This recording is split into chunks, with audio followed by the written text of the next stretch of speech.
Hello again, I am Giwa Talani, and in today's tutorial we're going to be talking about the join and split method.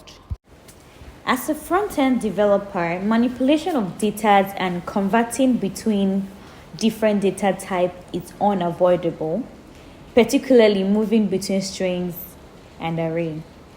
So we're going to look at the split and join method today. And when I mean method, I mean functions. First, let's talk about the string split method. It divides a string into a substring using a separator. The split method returns an array containing the substrings of the splitted string. So let's declare a variable to understand better. So I have const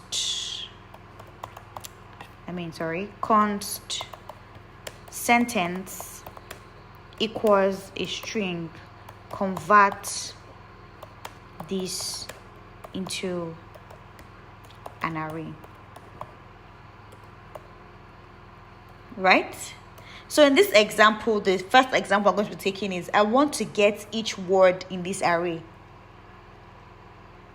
And having noticed that every word in this array, in this string is separated by space. Right? So I'll be using the space between as the separator. But let's go over a proper example. So I'm going to declare a variable const convert to array, right?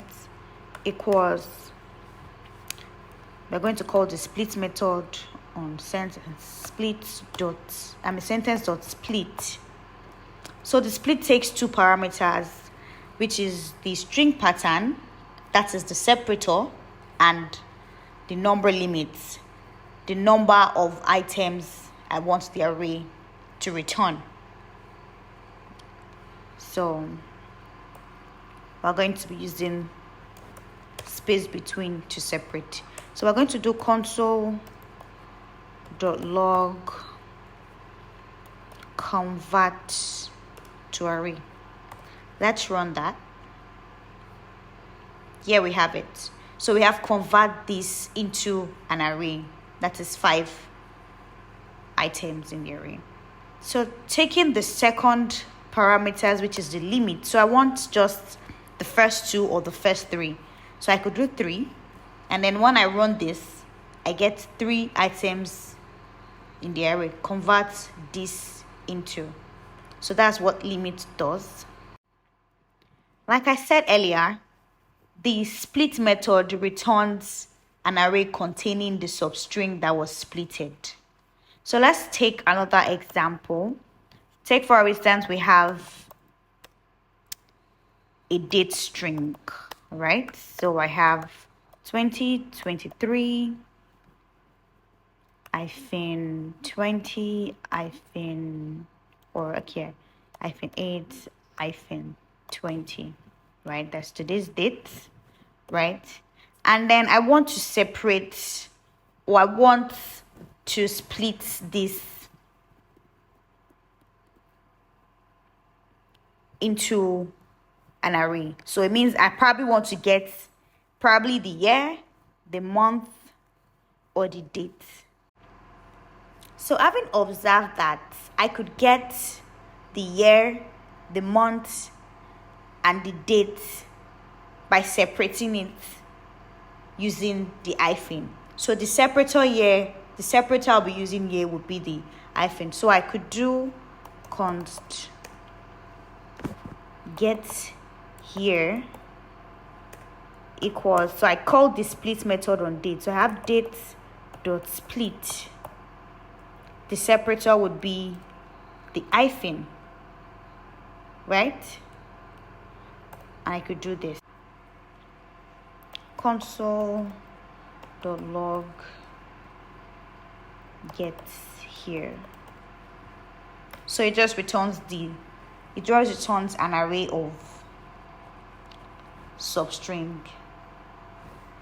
to me, right? But I just want the 2023. So I could use the limit, right? I could use the limit. I just want one of that. Then I could run that. So I'm getting 2023. But in a case whereby you want the month, this limit won't do the job. So all I could do is come right here and do position 0.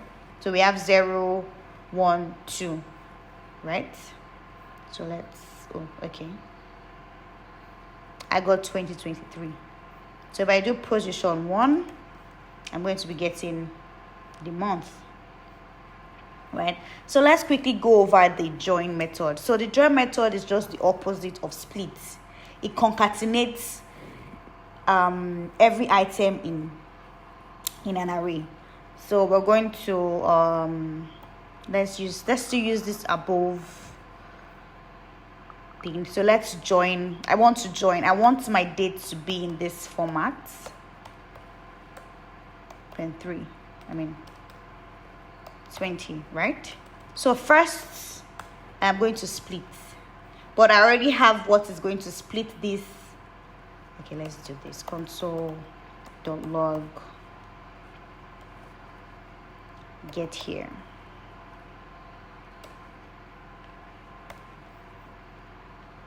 So this is what I have in console.get here. So I have the substrings in the array. So the first thing is I want to join this. So the join also takes a parameter, which is the separator. It's called the separator as well, but it joins it with that separator. So I'm going to do const join array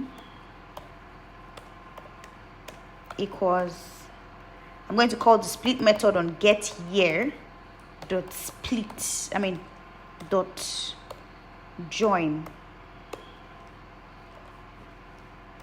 So I'll be joining using the stroke, right? So if I console.log